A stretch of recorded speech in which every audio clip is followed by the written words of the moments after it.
very good evening, everyone here in India, and a good morning to Professor Arvind Singhal back there in USA. I, Kulveent Rehan, on the behalf of USMC, welcome you all to the last session of Mediamorphosis, the lecture series on contemporary perspectives from media industry and academia. For this session, we have with us Professor Arvind Singhal from the University of Texas, United States of America. I'm delighted to introduce our guest speaker, Professor Singhal, to you all. He's a well-known name.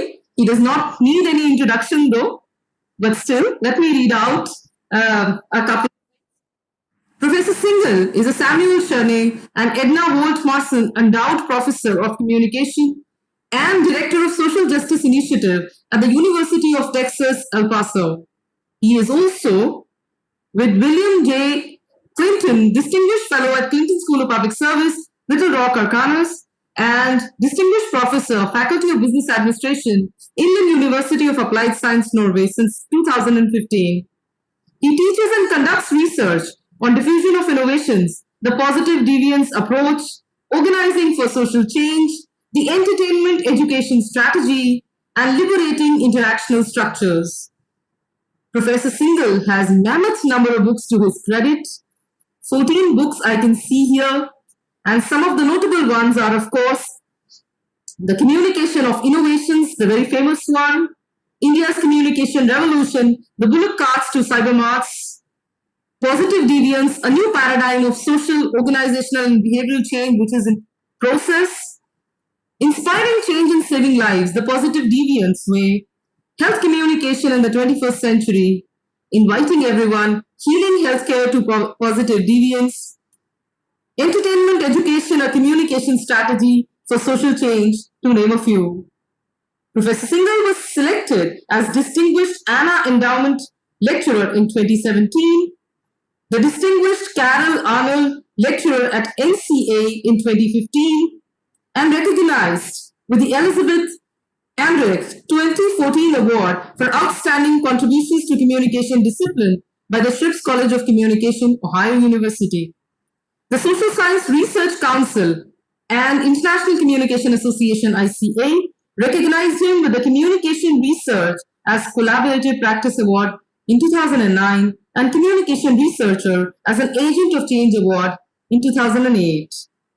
The list is very long. In NW Communication Association honored him with 2007 Human Rights Award for steadfast commitment to social justice, social change, and freedom. In the year 2005, USC Norman Lear Center recognized him with the first Everett M. Rogers Award for outstanding contributions to entertainment and education. Professor Singhal's recent academic honors and appointments include Presidential Scholar, Mudra Institute of Communication and Arts, India, President-appointed Visiting Fellow to Japan, Fulbright Hays Scholar, Slovakia, to name a few. Professor Singhal's research has been supported by numerous organizations like National Institute of Health, the National Science Foundation, the Dutch Health Research Council, Centers for Disease Control and Prevention, Ford Foundation, Rockefeller Foundation, to name a few. He's been an advisor to the World Bank, UNFAO, UNICEF, UNDP, UNAIDS, UNFPA, US Department of State, and the list is very, very long. Professor Singhal has taught at many universities: Ohio University, University of South California, University of California, Los Angeles. In fact, he's visited and lectured in close to 90 countries in Asia, Africa, Latin America, Europe, Australia, and North America. We are honored to have you here with us, sir, at USMC. Today, Professor Arvind Singhal will deliver a talk on transmedia storytelling, the power of narrative engagement. Over to you, Professor Singhal.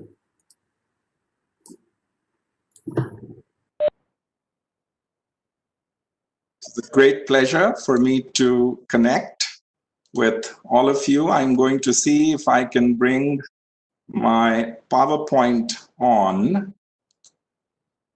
And can you see the screen? If you can, give me a thumbs up, Kulveent. Yes, sir, I can see the screen. Please go ahead. Okay. All right. So thank you very much for that very comprehensive introduction. I come to all of you with a deep sense of humility, because in some ways this path that I may have walked on has had a lot of co-travelers and a lot of people who have helped me along the way. I did want to point out this little logo that you see on the bottom left of the Positively Abundant Collaborative.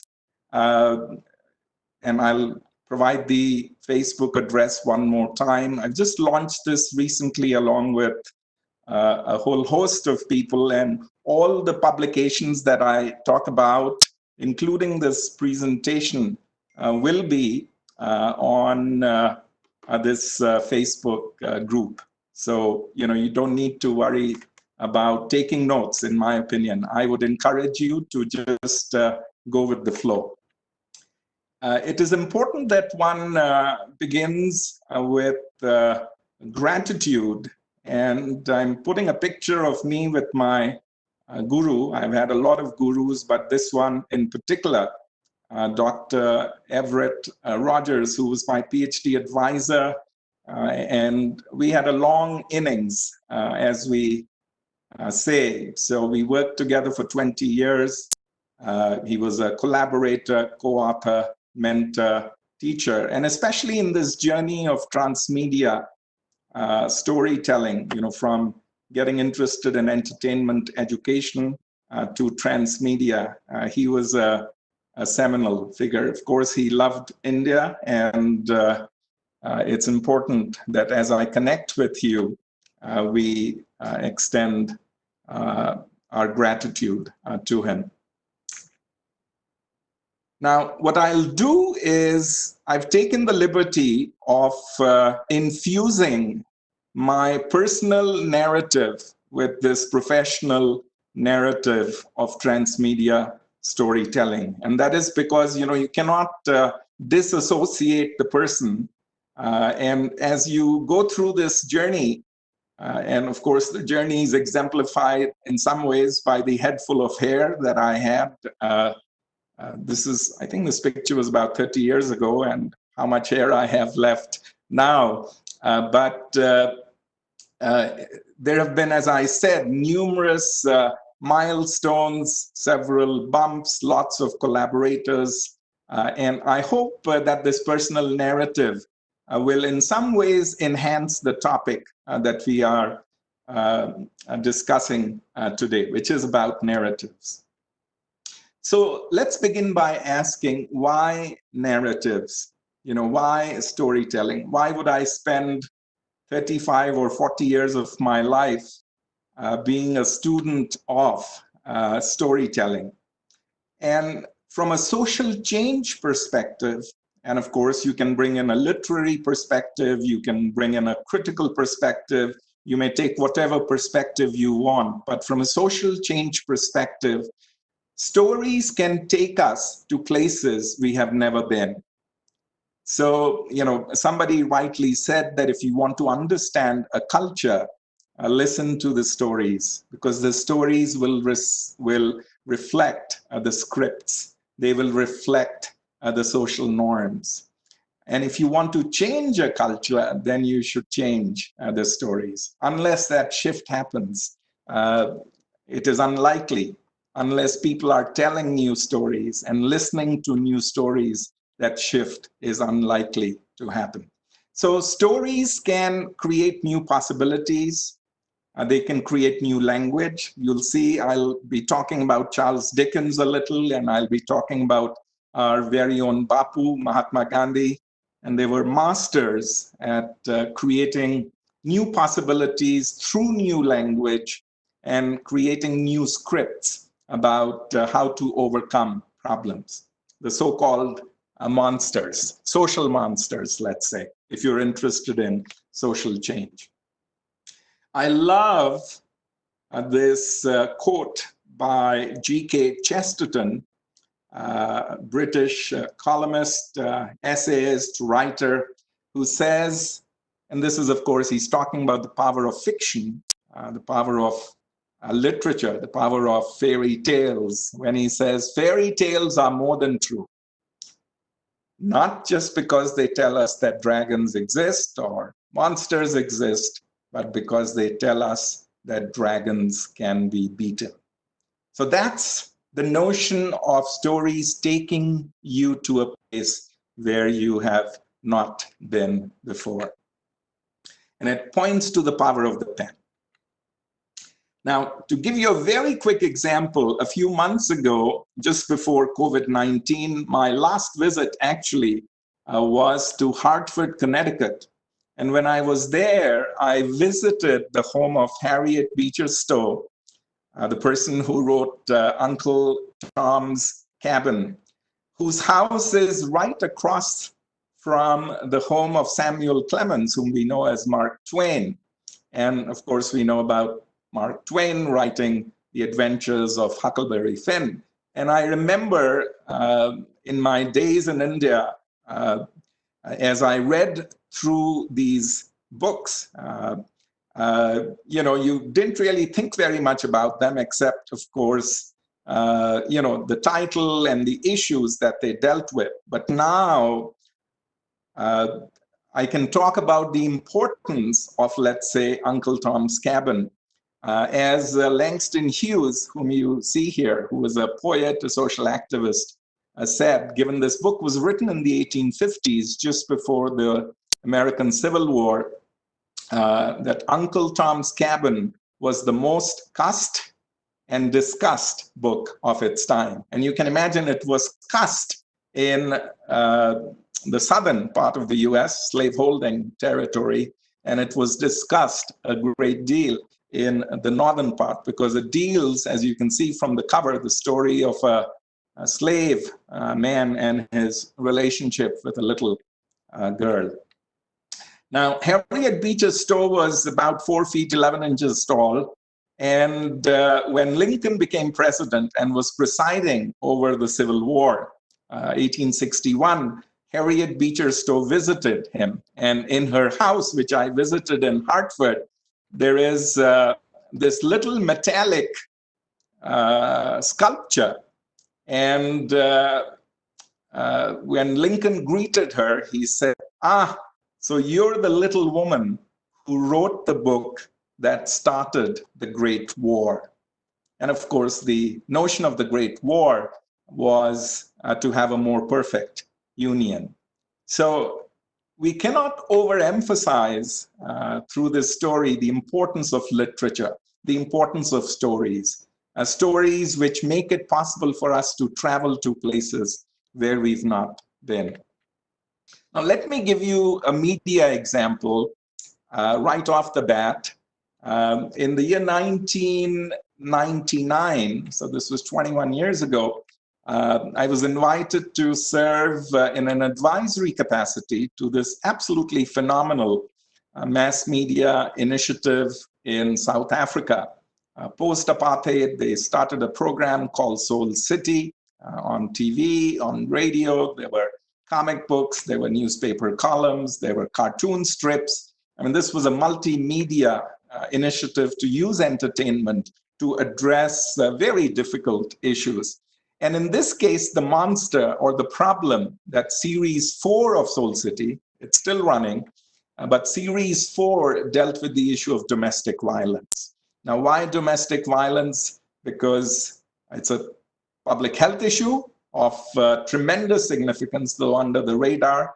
Also because it happens in a space, the home, the domestic sphere, which we usually consider as being a place of safety and security. So it makes it very insidious. And of course, it has, tremendous impacts with respect to physical and emotional and psychological trauma. So Soul City decided, using a narrative approach, to address the issue of domestic violence. Now, for my collaborators in South Africa who did the research to understand the existing scripts, the existing stories of domestic violence, before this program was produced, there were three main stories from three different points of view.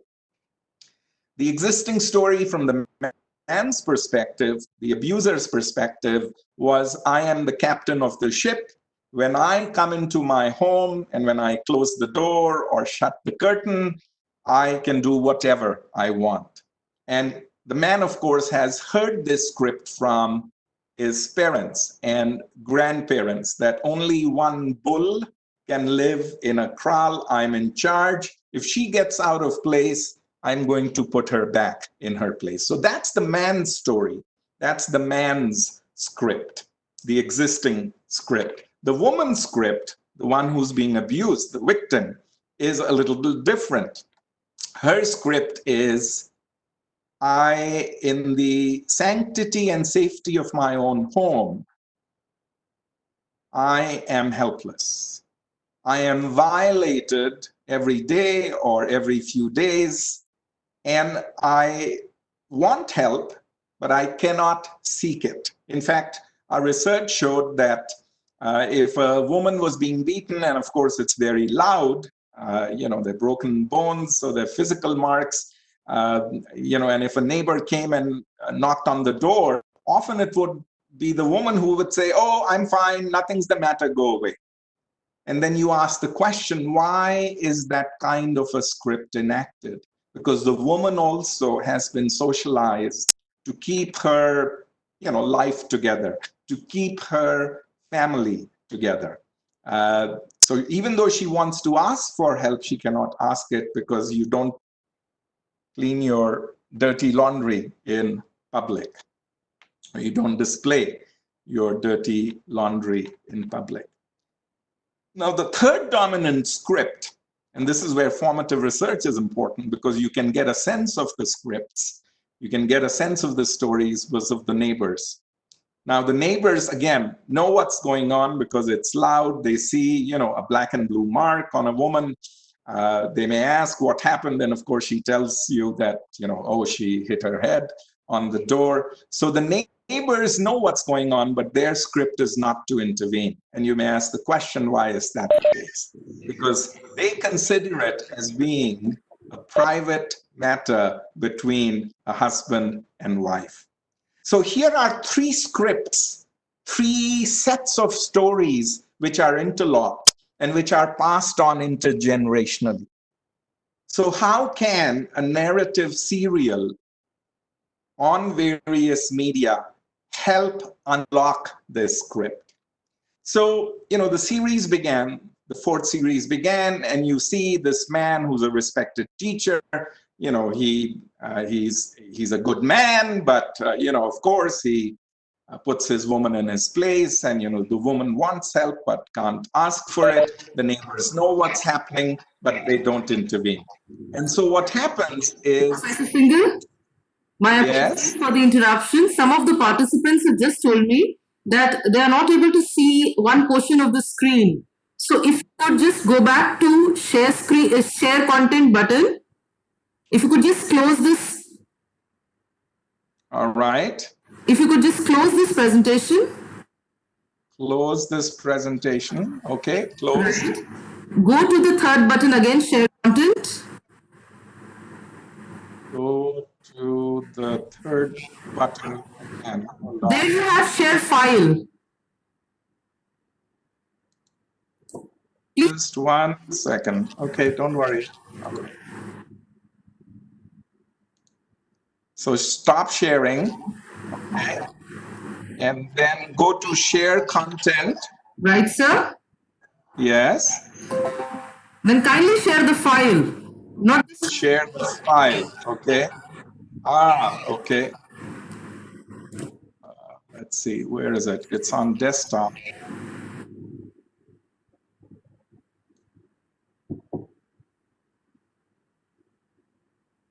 Okay, let me find it. All right. Continue. Okay. Share the file. Yeah, I'm doing that.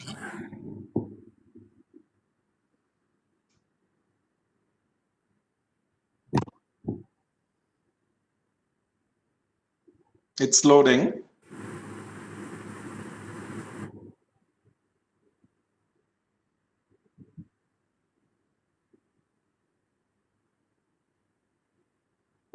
It must be a pretty big file. It's still loading. Yeah, looks So like. what was the problem? They couldn't see the entire screen, but they could see part of it? Yeah, there were some check boxes on the, I think, right inside of the screen. They were finding it disturbing, so they wrote to me. Ah, acha. Okay. I see. Okay. Well, this is still loading. So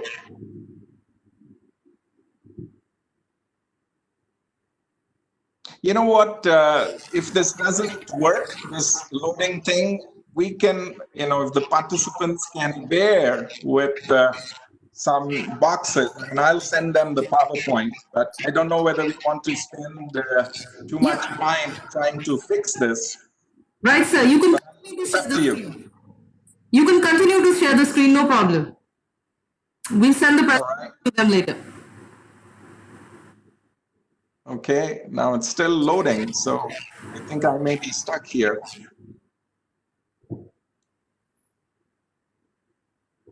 Content.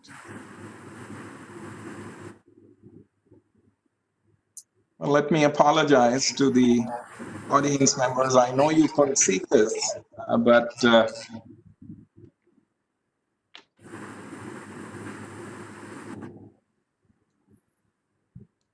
yeah, this is stuck here now. So you can close the and share the screen. True. I'm trying to do that. Just a sec. You want to continue? Cancel this loading. Okay, I'm canceling it. Okay, so now let's.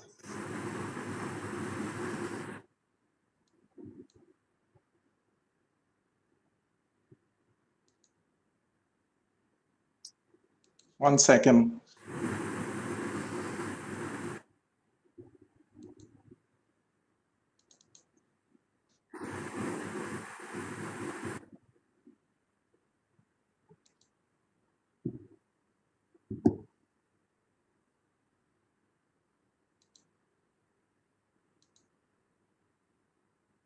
Are you all with me? You can. We're all with you, sir. All right. Do you see the file again? Yeah, it's visible. Okay. So again, apologies to the participants. That they were not able to see the whole screen, and thank you for bearing with it. Okay, so all right, now why is it not moving? Yeah, so you could see the thing moving again. Yes, the boxes are not an issue, says Jason. Okay. All right. Okay, so why narratives? Fairy tales are more than true. The Power of the Pen, Uncle Tom's Cabin, The Power of Literature. So you're the little woman who wrote the book, which was discussed and cussed and started this great war. Soul City, domestic violence. So these three stories were stuck. Are you with me, all of you? I'm guessing you are. So I'll just go with the flow. And Kulveen, if there's something else that happens, please don't hesitate to stop me. Sometimes it's good to break the story, then we can pick it up. All right. Right. So, so the three stories are stuck, right? You've got the man feeling he's in control, the woman feeling helpless, wanting help, can't ask for it. And you have the neighbors who want to help, but don't, because the script is you don't interfere in a private matter, especially a private matter between husband and wife. So as this series unfolded, you basically see these scripts enact themselves. You see the man in control, the woman, helpless, wanting help, can't ask for it. The neighbors want to intervene, but they don't. And the story goes on in a stuck way. Until one day, the pen moves in a different direction. So the script writers, they take the story to a place, and then in a particular scene, on a particular day, when the cycle of violence is escalating, they show the following. When the man is about to beat his wife, the neighbors come out of their homes, not one, many, with their pots and pans, and they begin to beat their pots and pans. Now, you may ask the question, what has happened here? Is the man now still in his private space, feeling that he's in charge, or has the private become a little public? Is the woman still feeling that she's helpless, or is she now feeling that, well, there is help? And think about the neighbors. How has their script changed? Do they now feel that they are powerless, or do they feel that they have some efficacy? So what you're seeing here is on screen showing a new possibility, a new language for taking care of domestic violence, as embodied in the notion of pot banging. And of course, every home has a pot, and they make a lot of noise. And the pot speaks differently to the man, basically saying, we see you, stop. It speaks a little differently to the woman. We are here for you. And the neighbors get a sense of collective efficacy. Now, domestic violence is a social norm. It's a community norm. It's a community script. And so here what you are seeing is the community modeling a new norm, a new script. So it didn't surprise us when we did the research that we began to hear about people in different communities coming out together and banging their pots and pans. This behavior did not exist in the repertoire of South African society. And you can, of course, uniquely attribute the language of pot banging and the new behaviors of collective pot banging to the series. So it presents, from a research perspective, a uniquely attributable marker. You can see directly the effect of the program by virtue of how many people know about pot banging as a way of taking care of domestic abuse or as a practice. And many, of course, may know about it, may not have practiced it. Many may have known about it and may have practiced it. So very quickly, narratives can be theoretically turbocharged. And I think there are lots of students on this call and lots of colleagues, and there's tremendous value in bringing theoretical sensibilities, narrative sensibilities, and theoretical sensibilities to this. So, the social cognitive, social learning, media modeling, social diffusion, and of course, theories of narrative persuasion and engagement. And let me just talk about two, to give you a sense of how this works. So here's a picture of Albert Bandura, who in the early 60s became very interested in how people learn new behaviors. And the operative word is new behaviors. And he was very interested in children and how children learned violent behaviors. And you see behind him a picture of his very famous Bobo doll experiment. And the finding of the Bobo doll experiment was that children learn violent behaviors by watching role models. And the most important finding, in my opinion, of Albert Bandura and his Bobo doll experiments, that it did not matter whether the role model was a real person that the children observed, or it was a role model on television or on a film. Bandura found that people, or children in this case, could learn violent behaviors both by observing a person in real life, or they could observe a person on a film. And this gave rise to this whole movement of social modeling, of symbolic modeling. Because if you are the script writer, now the power is with you, because you can decide how the script will evolve. And that's the reason why the Soul City example is important, because we learn behaviors about domestic violence by observing what is around us. And here the media creates a possibility that didn't exist before. And that's the power of narrative engagement and narrative persuasion. Now, there's also this theoretical point when it comes to theories of narrative engagement. We talk about theories of transportation, how people are transported into a different world. But many psychologists talk about this very unique phenomena that we know as parasocial interaction. And what is parasocial interaction? Especially if you have a series, one episode following the other, it's the interpersonal relationship that develops between an audience member and their favorite character. Good example of this is when my son was growing up.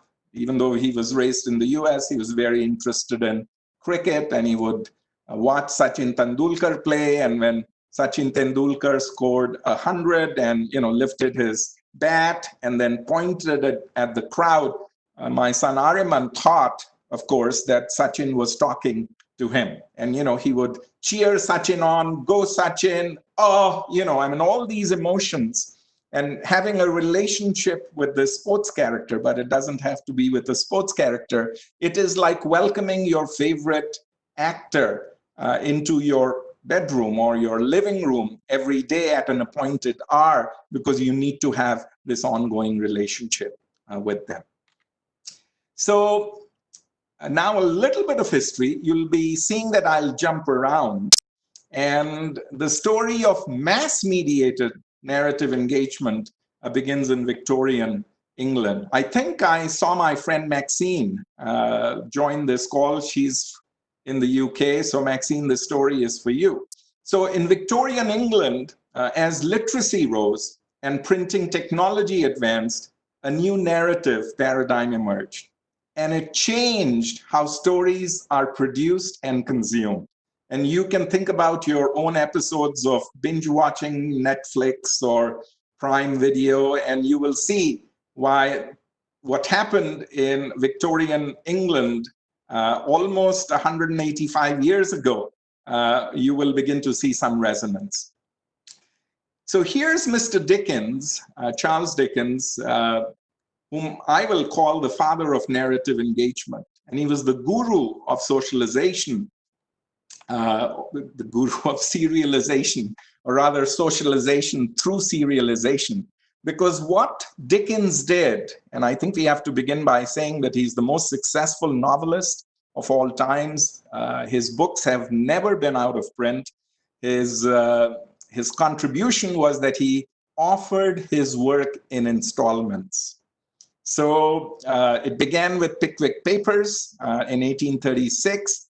They were serialized over 180 chapters. So imagine getting a book, but in installments, and 180 installments once a week or once every 2 weeks.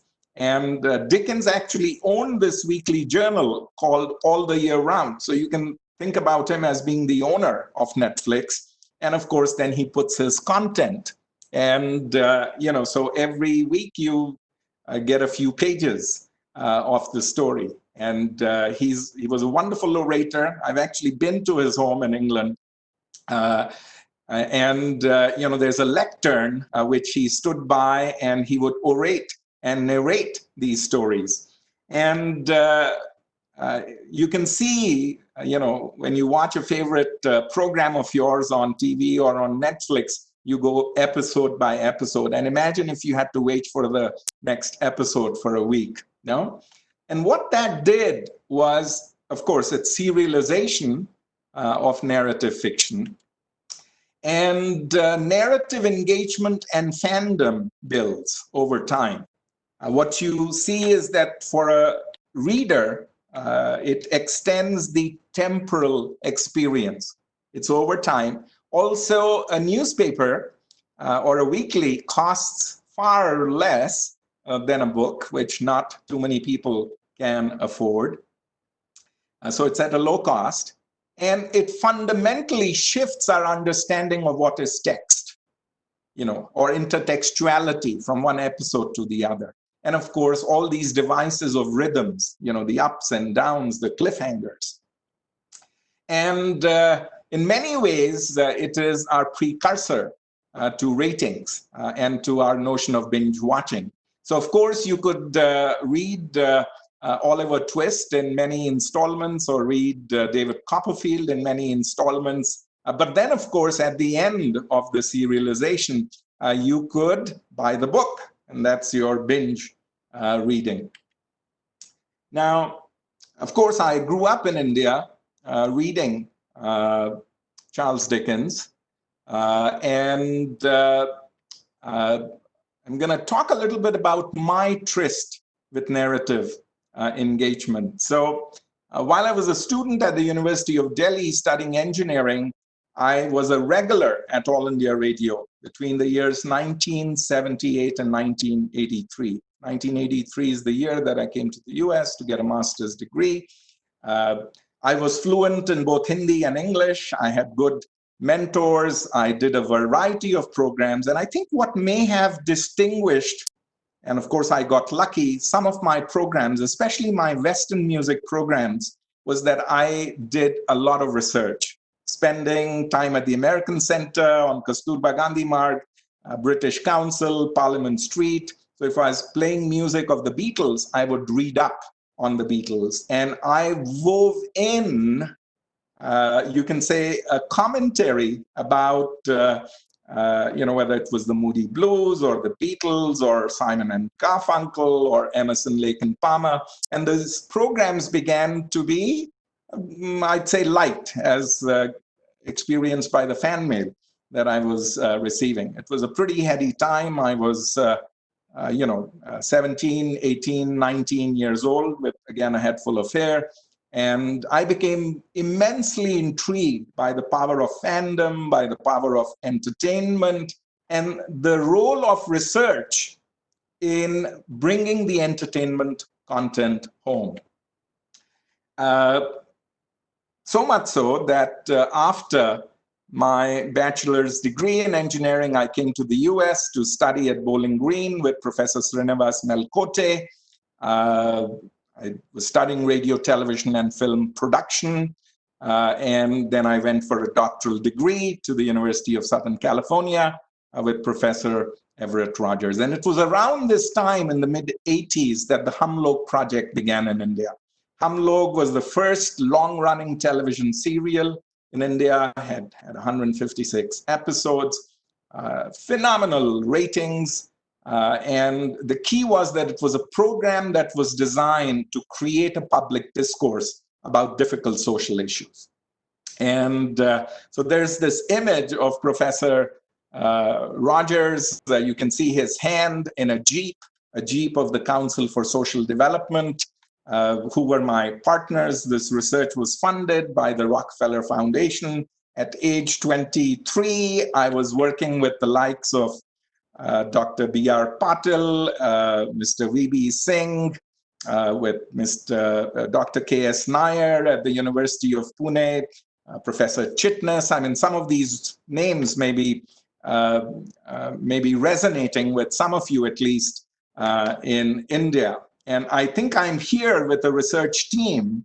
My colleague Bill Brown is there, and what I see on the board is my writing about how to plan the survey questionnaire in 3 locations. And in essence, I was very fortunate that Hum Log was playing in India at that time that I was just beginning my doctoral program, and I had a very supportive mentor who encouraged me to apply to the Rockefeller Foundation to study its effects. And then, of course, I was literally hooked. Very popular program. I became dear friends with Manohar Shyam Joshi, who was the writer of the program, became very good friends with Abhinav Chaturvedi, Nanhe. Through Nanhe and Manohar Shyam Joshi, I was able to get a sample of 20,000 viewer letters that were written to this program. So here you get, authentic audience feedback pretty much in real time. Here's an image of me with Professor Rogers sorting out these 20,000 viewer letters, and my mother's, is wondering, this is in the basement of our family home, what is this American professor doing with these rat-infested or rat-dropping invested? But this in some ways shows us the joy of doing research. So you have a script, you have a program, and people respond to it. And Hum Log received 500,000 viewer letters. We only got a sample of 20,000. And now you become very interested in how are the audience members processing these narratives. And it was quite revealing the impact that this program was having on those who were watching it. And of course, the ones who were writing letters were clearly more engaged, perhaps a lot of parasocial interaction with the characters. This resulted in a book, which some of you may know. I wrote this in 1989. I was still a doctoral student, and a major chapter in this book was the Hum Log story. Now I'm going to do some leaps. In 1996, 1997, by this time I'm a professor. I obtained a grant from the David and Lucille Packard Foundation to do a study of this highly popular radio serial on All India Radio. It was designed by Mrs. Usha Bhasin, who's a sort of a genius at producing radio serials. She was trained at the BBC, knew about The Archers, which is a long-running radio program using fictional characters to talk about social issues. And Tinka Tinka Sukh, which basically stands for, happiness lies in small little things, was 104 episodes, highly popular, and 125,000 letters were written to All India Radio in response to this program. And I want to tell you a little bit about this particular letter. So this letter, unusual, it's about a meter long and about 3/4 of a meter wide, came from this village of Lutsan in Uttar Pradesh. And it included the signatures and thumbprints of 184 community members. And it basically said, and at the bottom, for those of you who can read Hindi, it says, Akashvani Delhi ka sarvashresht karyakram Tinka Tinka Sukh, from Delhi station of All India Radio. This is the best program ever. And in this particular letter, it was two-sided. On the other side, they talked about how the community had taken a pledge not to give or take dowry, that they were going to educate each and every girl child in their village. And so it really intrigued us that we did a community-centered case study. And so several researchers, including my friend and colleague Soumya Pant, and numerous others, spent time in Lutsan trying to understand what was happening. How come this level of narrative engagement?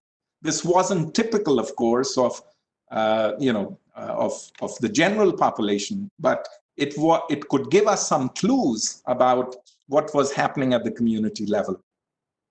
And so this is a little young girl. When we first visited Lutsan, she basically was taking care of her siblings. No, she wasn't going to school. She wanted to go to school. Her elder brothers went to school, but she didn't. 6 months later, when we revisited, she was sitting in the front row. And 6 months ago, only 10% of the elementary school's population in village Lutsan was girls, 90% were boys. 6 months later, there were almost 40% of young girls who were in school. And, and you ask, how did this happen? So basically, there was community listening, there were radio clubs, there were people who were orchestrating the ground-based listening of this program. And through this listening, the community made decisions that, their girls should also study. So a couple of mothers got together and decided that they would now take care of the younger siblings, sort of a crash, place where little babies could be taken care of, so that these young girls who were providing care could be in school. So what we learned about narrative persuasion from Lutz was that you needed an engaging air cover, ground-based orchestration and group listening.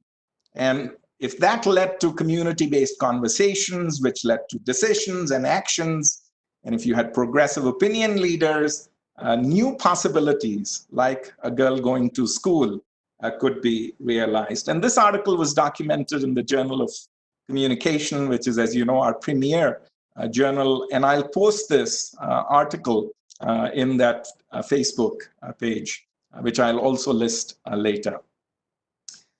So here is me with my PhD advisor. This picture was taken in 1997 in Costa Rica. And what we are doing here is we are creating the outline of the entertainment education book, which then came out in 1999, which basically tried to codify and systematize the experience of narrative persuasion, including how to study them. It was published by Routledge, still in print. Very quickly, and again, you're seeing all these little nuggets. How does one apply the lessons that we learned from Tinka Tinka Sukh? So the opportunity presented itself when a radio program, Taru, was broadcast in 4 Indian states, Bihar, Chhattisgarh, Madhya Pradesh, and Jharkhand. And it was a radio serial broadcast for 1 year. And we looked for a ground-based partner. And our ground-based partner was an organization called Janani. And of course, this lesson we had learned from Lutz, and I played a sort of a small role in making sure that all these moving parts were in place before the soap went on the air. So we partnered with Janani. Janani had a network of 25,000 rural health provider couples. So not just the rural health provider, the man typically, but they also trained his wife in basic reproductive health care. And they had a network of 25,000 rural health clinics. Each clinic was branded, as you can see, with a little butterfly signal. And we partnered with Janani to promote Taru, the radio program, in advance of its broadcasts. So basically drumming up support and priming the audience, creating, you can say, the necessary ground that was needed so that from day one, when the serial began, there would be a big audience. The unique aspect about Janani was that each rural health provider marketed their own brands of contraceptive pills and condoms and pregnancy dipsticks and so on and so forth. So we could track, the uptake of this. We also did a lot of pre-broadcast orchestration in a sample of villages, which we were studying, highly primed villages, and using this, folk media orchestration. And here my friend Devin Sharma and again Soumya Pant were deeply involved. We set up Taru listening groups because we had learned from Lutz from the previous case that listening groups are important. And most of these listening groups were of young women. And here you can see they won a little quiz contest, they got a little transistor, and group listening began to happen. And they were all given little diaries which they maintained about what changes were happening in their lives. So here you can see we are talking about narrative persuasion, but also research. And my own personal journey in terms of how you move from one step to the other.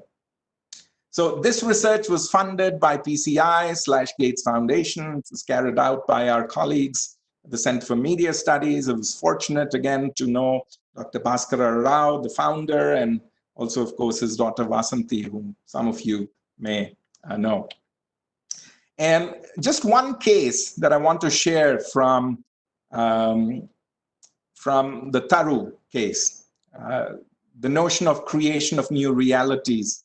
So our formative research had shown that in rural remote Bihar, young girls did not have their birthdays celebrated. In fact, they didn't even know how old they were. And you can imagine that's because the norm is that, you value a male child. When a male child is born, you're blowing a conch shell, you're distributing sweets. But when a young girl is born, it's like, oh, now we've got to claim for a dowry. So what we did, we challenged the script writers to model a birthday celebration.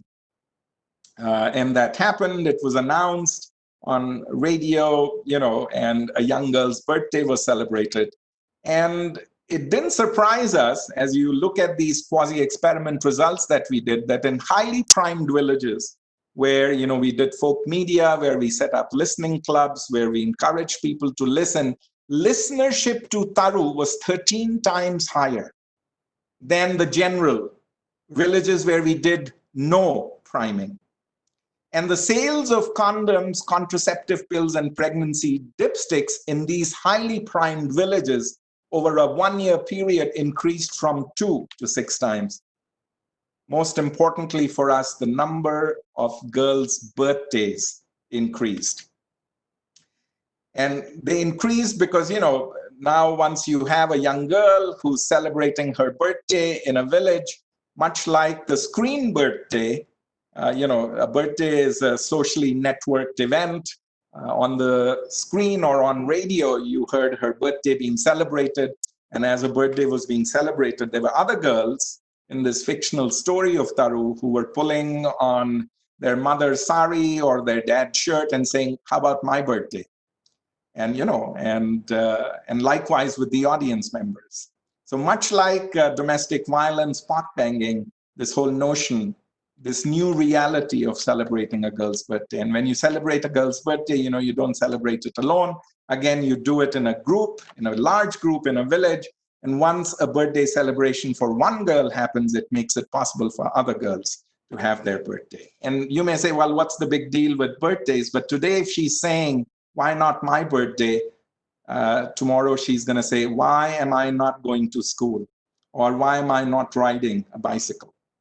And so these are the kinds of changes that it's a slow process, but you see the value of narrative persuasion with ground-based orchestration. So anyway, we documented these books. As you'll see the name Everett Rogers here. This particular book, Pop Culture with a Purpose, is downloadable. I'll send you a link on that Facebook site. And now let's do a little bit of a leap, a jump. So far I've talked about narratives for big screens and mass audiences, Soul City and Hamlog and Taru, mass ears in this case. And let's talk about this day and age, and let's talk about transmedia. That is narratives for small screens and fragmented audiences.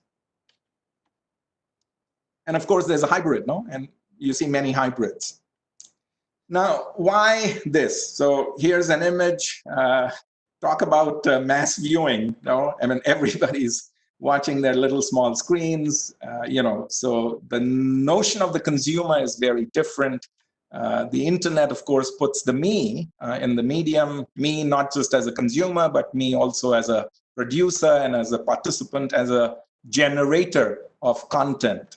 And, I decide what to watch here and when, which is very different from, the days of Hamlog or television-based or radio-based serialization. And hence, this notion of transmedia storytelling. And what is transmedia storytelling?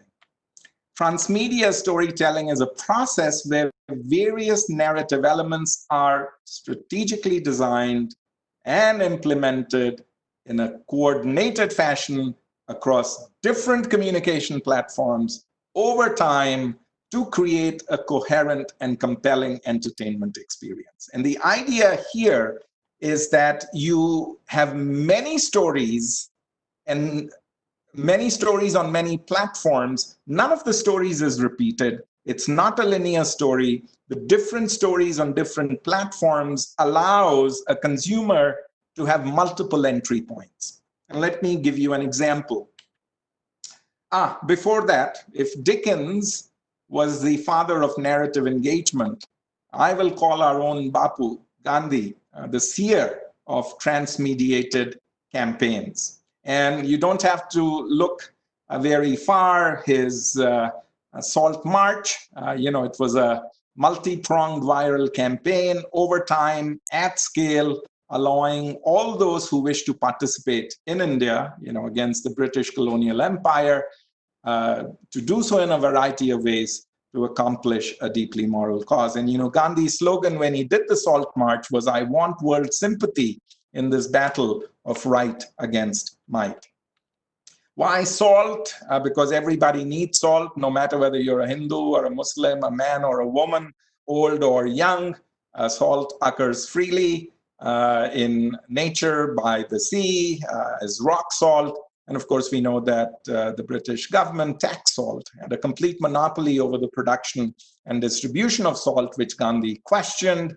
He wrote to the Viceroy, he said, salt is the only commodity that poor people need more than the rich. So I appeal to you, Lord Irwin, who was the Viceroy, that you should repeal the tax on salt because it places a differential burden on the poorest of the poor. That was Gandhi's argument. Irwin said, go to hell, Mr. Gandhi. And Mr. Gandhi decided to go take a walk. And his walk was carefully charted, 240 miles. Over 10 million people walked, some with him, but many to other parts of India's coast. India has a coastline of 6,000 kilometers. There were millions of charkhas, spinning wheels that were spinning. There were thousands of prayer meetings. There were thousands of village leaders who were handing out their resignations. And most importantly, there were tens of thousands of kettles boiling seawater.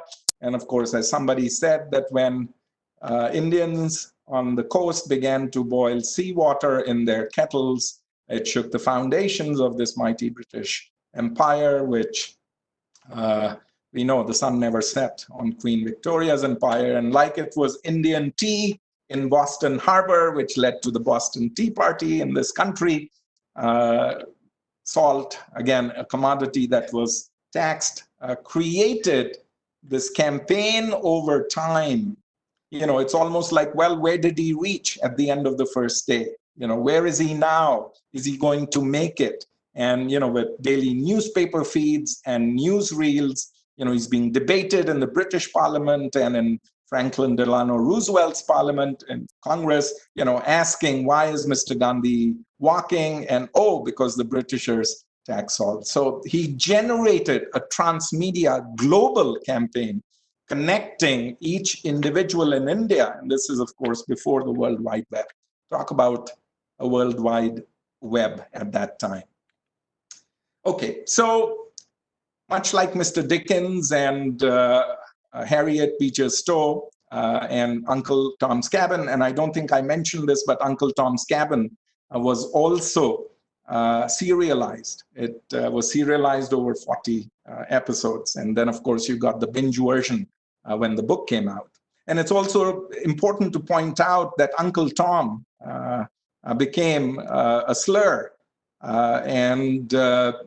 So much good as the book did in the long run, it also helped create a stigmatized term, a new language, but not such a new language. So anyway, so with my colleague, Helen Wong, I hope Helen is listening in. She's my guru. If Ev Rogers was my guru of the past, Helen is my guru of the present. With her, I've been working on a lot of transmedia projects. This particular one, we jointly led. Well, Helen led it. I held her bag. And this was a project out of Hollywood called East Los High. East Los High means East Los Angeles High School. And it was the story of young Latina or Latinx teenagers and a big but highly fragmented audience. And we decided, or the producers of the East Los High show decided that they would use transmedia. Why? Because 1 in 4 American adolescents are of Latin origin, 1 in 3 becomes pregnant as a teenager. And at the same time, while they have these problems which you're trying to address, they are 1.5 times more likely to watch videos online on their small screens. So this wonderful transmedia story world was created for them. And what you see is the website page, a screenshot of the website page. East Los High ran for 4 seasons, plus a finale between 2013 to 2017. The website had 25 clickable links. There was a web novella, so it was a serial that was broadcast season-wise on your small screen. And it had 9 digital extensions, the transmediated part. So an example would be the Siren. The Siren, as you can see on the top, is the East Los High School newspaper, which is an online newspaper. So you could watch East Los High, or you could just decide to click on the Siren and see what's happening. The most popular digital extension was Ask Polly, about sex and dating. So young people could ask Polly. Polly was a popular character. I mean, he was, you can say, very passionate, charmer, could, woo any woman. But Polly always used a condom. And so you could ask Polly if you had a question, and you can imagine there were a lot of young people asking. So that was another digital extension. You could learn new dance moves. You could learn new recipes. There were columns on fashion. There was a video log of one of the characters who became pregnant, who's now making difficult choices about what to do. And basically, it's a story world, coordinated over time, providing multiple entry points for the consumer who can participate, who can watch, who can post, who can text, who can dance, who can cook, and multiple points of entry. And most importantly, it had very deep and layered content, and you decided where you wish to go. We've got 4 peer-reviewed articles on East Los High. I'm very happy to post them. This research was funded by the Population Media Center. And thanks to Helen, our piece in the American Journal of Public Health was chosen by the editors out of several dozens of articles as the most outstanding article for 2017. I don't know if Anu is around, but if Anu Sachdev is around, she did a study of East Los High when she worked as a master's student at the University of Texas, El Paso, where I'm based. And so all this to show that for me, it's as deeply a personal journey as it is a professional one. And you see how the story continues in some ways. A report card on East Los High, and I'll wind up in 2 or 3 minutes. I'm looking at the time. It was the top-rated show on Hulu Latino, won Cannes Awards, 6 Emmy nominations, and Helen, who led the research, showed that the higher the transmedia participation, the higher was the engagement of the user, and stronger were the cognitive, affective, and behavioral effects. And 6 weeks after season 1 ended, and we basically studied season 1 in great depth, there were 31,000 visits to Planned Parenthood through the East Los High website, including 52% new visits. So it allows you, because with digital media, they leave a digital footprint in time. And so you have an idea of who's doing what from where. It's a little different than doing survey research in India for Hum Log. Lastly, I'll end with this initiative that I've been working with the Population Foundation of India, Poonam Muthureja, who's the executive director, and her team. It's funded by the Gates Foundation, UNFPA, and this is a serial called Main Kuch Bhi Kar Sakti Hoon. I, a woman, can achieve anything. It's already had 3 seasons between 2013 and 2019. 180 plus episodes, and as per certain calculations that were made, given it's a multimedia initiative broadcast out of community radio stations, the radio version on Vivid Bharati, on FM, and it has many other ancillary series like Sex Ki Adalat, Satya Ki Adalat, from reel to reel, and there are a whole host of components. It has an IVRS component, so as opposed to people writing letters, they can now call in a wonderful, they can now call in a line, a telephone line, and when you call this telephone line, it automatically disconnects you, because in India, we know the importance of the missed call, and then the computer dials you back. And then you can leave, you can take part in a quiz, you can give your impressions about the program. And Helen and I studied this. The 3 seasons together have had an unbelievable 2.1 million calls from viewers. And of these, about a third are unique calling numbers. So you're looking at about 600,000 to 700,000 people who've been calling in to Main Kuch Bhi Kar Sakti Hoon.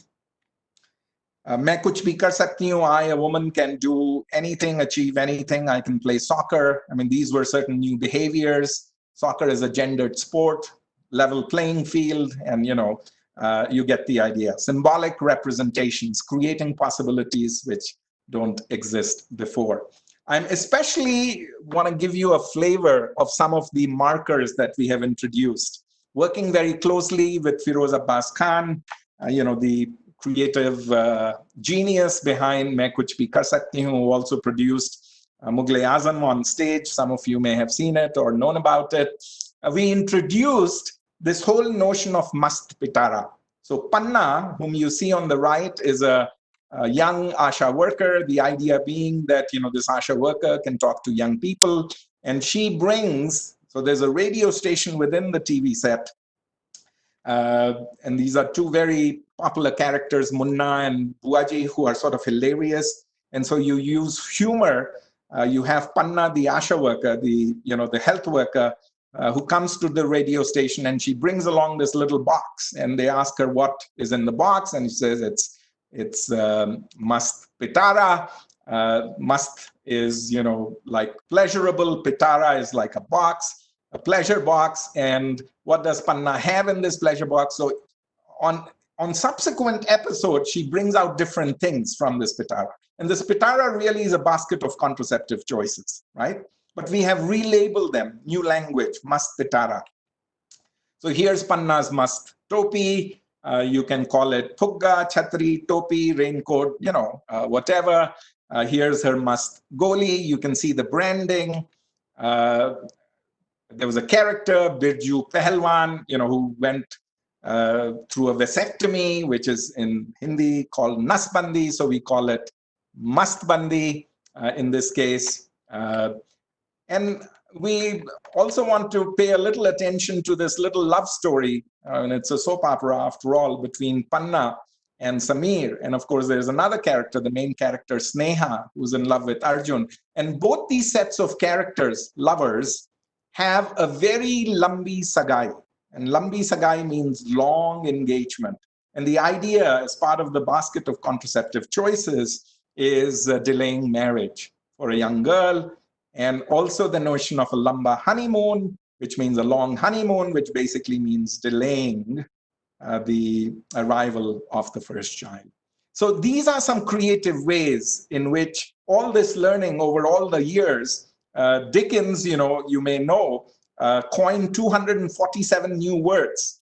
He contributed 247 new words to the English dictionary, like fluffy, or butterfingers. These were Dickens' contributions.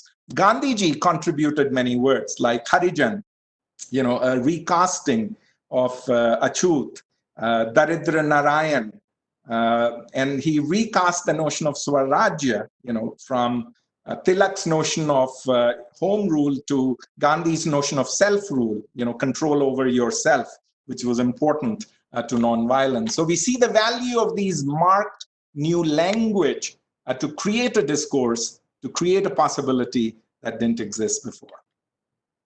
Of course, there was a lot of social media, and I think I have some colleagues from Trivon, Sushmita, who's joined.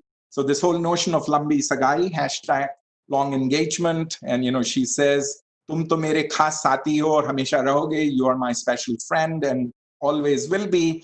And then, of course, the viewers are being added to tag and post, and you see a narrative engagement at multiple levels.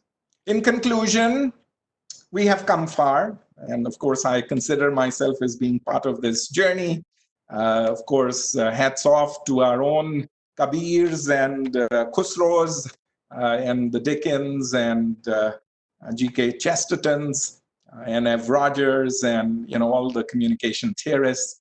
And I think you all will take us further. So I will end here. This is the website, facebook.com/positivelyabundant.50.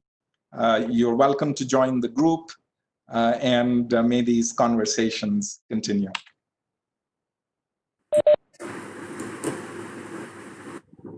Over to you, Kulveen. Thank you, Professor Singhal. Now, Ms. Sneh Gupta will be taking our questions.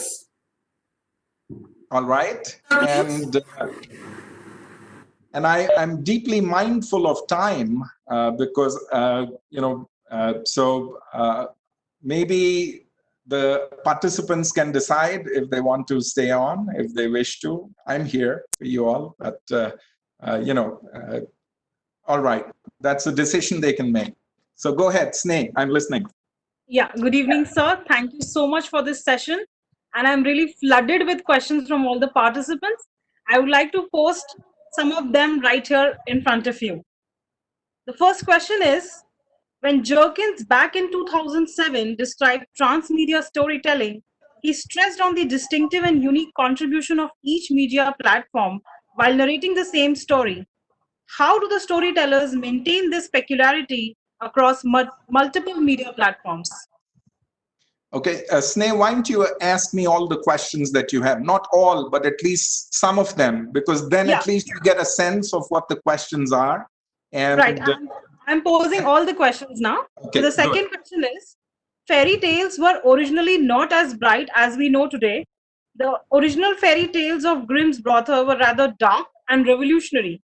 Do you think it is justified to change these stories? Next, since fiction always has a kernel of truth and memes today are a fiction of images, do you think these are descriptive history in writing? How far do you feel narrative building techniques are used by political PR professionals?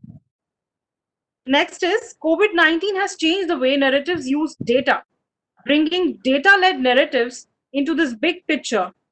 What are your views about using data while writing stories? Another one, with major brands moving towards socially responsible content, how are transmedia storytelling help them with the content and narrative engagement?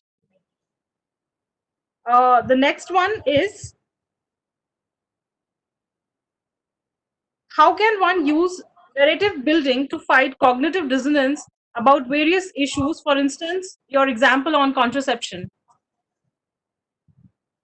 Okay, Sneh, is that enough? Should I try to answer? Yeah. Okay. Maybe we'll take the next set of questions as time allows. Oh, okay. So if time is to allow us, then I will have to give very short answers. And I really should give short answers because these are very good questions. We have to respect the questions. Thank you, sir. Oftentimes, when somebody asks a question, the answer is hidden in the questions. So how do we, be responsible as writers? How do we avoid, literature comes in all forms, and there's the good, the bad, the ugly, and the lovely. And so if one is a student or a scholar of narratives, the choices you're making, especially if you have the ink in your control, is what kind of narratives do you want to privilege? Clearly, the world loves violent narratives. And the world loves dark narratives. Sex and violence are very attuned to melodramatic treatment. So the choices have to be made, whether one is into entertainment degradation or entertainment education. What kind of stories we write. Are we just writing stories about the earthquakes and the plagues and the COVID-19s, or about George Floyd's, or are we writing stories about policemen who go to African-American neighborhoods, have been doing that as a way of positive policing for the last 20 years. I, in fact, follow one of them in North Little Rock, Arkansas, a person who, plays basketball with the kids, who jumps rope with the young girls, and so on and so forth. So clearly, one makes choices as a researcher, as a writer, and these choices are one of struggles. There are no easy choices. And what choices one makes will determine how this goes. And Jenkins and so on, absolutely. Each story in a transmedia narrative should be complete by itself, but then, supplement, complement, or extend the main storyline if there is one. In the case of East Los High, there was one on the web novella. You extend it in different directions. And the story is not repeated, and it's the wholesome story world which creates the conditions for people to have multiple entry points and multiple exit points. So this is an area which I think deserves greater attention. We don't know all the questions, especially given we live in a very fragmented world where the choices that a consumer makes become very critical. But hopefully, as I post these articles, maybe your curiosity will be quelled or maybe raised more. And I hope, as opposed to just answering the questions in black and white, we can use this forum to begin to talk about the possibilities or the new realities that are possible now. Okay, so that's sort of my summary answer. Stay tuned. We don't have all the answers. We do have some insights, and we'll provide them. Do you want to go with the second set? So the next question is, just give me a second.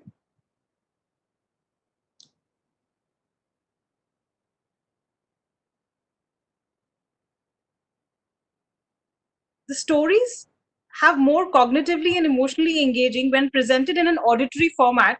What's your take on it? Okay, I mean, the different theories of different medium or different media. And, when you hear things in an auditory through your ears, you create visual imagery. Maybe McLuhan here is important. When you read print, there's a certain grammar, there's a certain flow. So the medium becomes the message in part. So yes, different medium or different media, even though they put me in it, in the medium or the media, they appeal to different sensibilities. And if you are non-literate, then of course, audio-visual, or we know the value of that. So I've got another question which says, how far do you feel narrative building techniques are used by political PR professionals? Yeah, of course. I mean, ultimately, you have to craft a story, right? And whether it is, Make America Great here in the US, and, the MAGA hats, and, let's close our borders and, keep the foreigners away. That's a story, that certain groups, and of course, you probably know well what stories are crafted in India, whether it's Mera Bharat Mahan or, Sabka Saath or Sabka Vikas. Yes, absolutely. There has to be a coherent story in order for it to, touch people, because exercising your franchise, you're responding to a bunch of scripts, and the script that appeals to you is the one.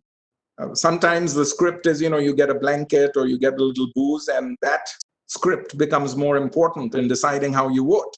So ultimately, it's a very democratic process. We should say this about the entertainment education strategy, that people are not told what you're to do. You are given options, you can see them, you can decide whether you want to do them or not. So ultimately, even with your franchise, your vote, you may hear different stories, but what you do with it is entirely up to you. But of course, it gets insidious when you have, the kind of autocrats that we have all around the world. I don't need to name them because we certainly have one in our country, in our White House. They appeal to a certain set of people. And I think that's the other important point, that there's a danger of a single story. As Chimananda Adichie tells us, every story is partial, every story is partisan, and hence every story is problematic. And the important thing is for us to understand it, which means that there's always room for other stories, for more stories. And the more we can have a deeper sense of what the other stories are, perhaps the decisions can be made accordingly. Data is quite useful in terms of how you craft a story.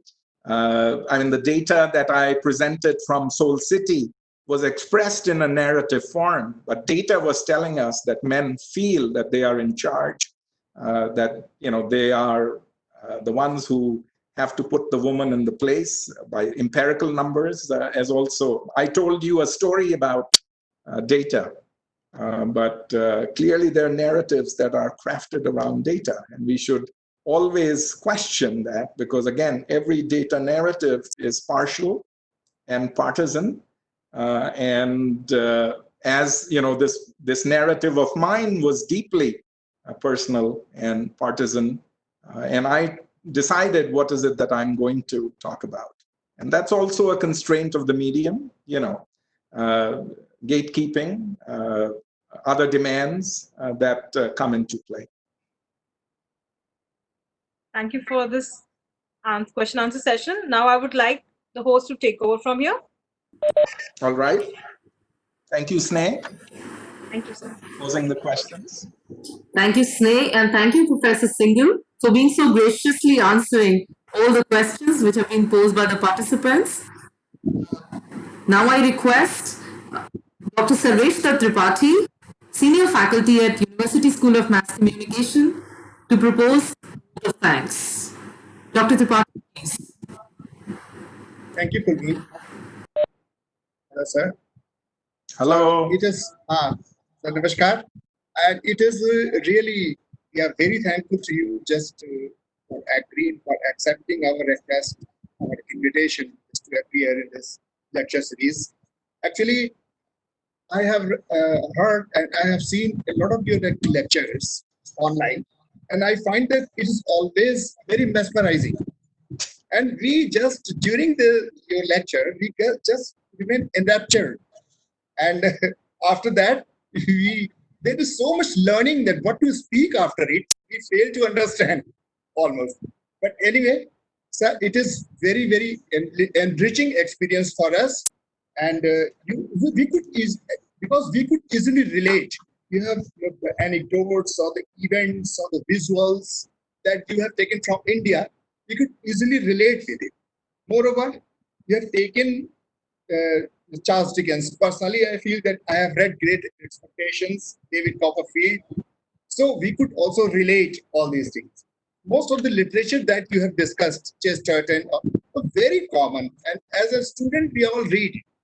So we can easily understand what you want to explain. And we also acknowledged your involvement in the development communication journey of India also. A lot of incidents, a lot of events you have explained.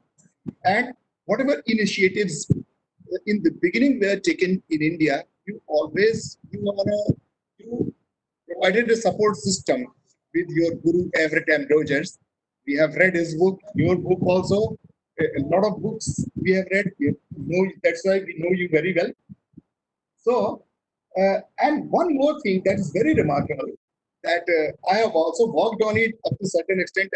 Whenever there will be an opportunity to meet you, I will just show you how one word becomes fever for the entire concept.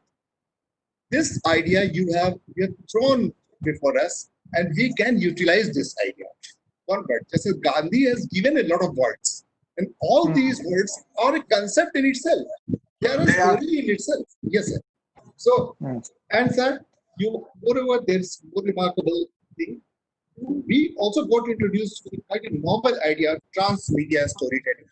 So we shall keep learning from you consistently from time to time, sir, and we shall remain in contact with you. So again, we are very grateful. Thank you. Thank you very much. Dhanyawad. बहुत शुक्रिया. Thank you, Sarvesh ji, and also Kulveer. And may this conversation continue. A good serial always ends by, wait for the next curry. So let these conversations continue. I invite you again to join the positively.abundant.50 collaborative. And these conversations can continue there. And I promise the next time I'm in Delhi, I'm supposed to be there in March, 2 days before all flights were Sure. canceled. I'll surely look you all up. But a special invitation to students who are on this call: they should never feel that they cannot be in touch, or they should feel free to communicate. And that, I think, is the legacy, at least of my mentor, who was very open and supportive and receptive. So thank you, Kulveer. Thank you, Sarvesh ji. And thank you all the participants from all over the world. I wish I could have greeted each one of you in person, but please accept my namaste. Thank you, Professor Singhal. And I remember in December when we were having this conversation that you will be coming to Delhi soon, and we were organizing a special lecture, a physical special lecture for our students. Yeah, at that time we have talked and we have communicated with Professor Singhal, and he accepted that he will come. Indeed. Could not happen. It will happen. On this platform. Thank you so much, Professor Singhal. And what a finale, what a closing session we had for Mediamorphosis. 10 lecture series spread over 8 days, organized by University School of Mass Communication. A befitting finale indeed. Thank you, dear participants, for being so patient, for being very, very interactive. Every question-answer session has been extremely engaging, and we've all learned a lot from each engagement. Thank you, one and all. Thank you.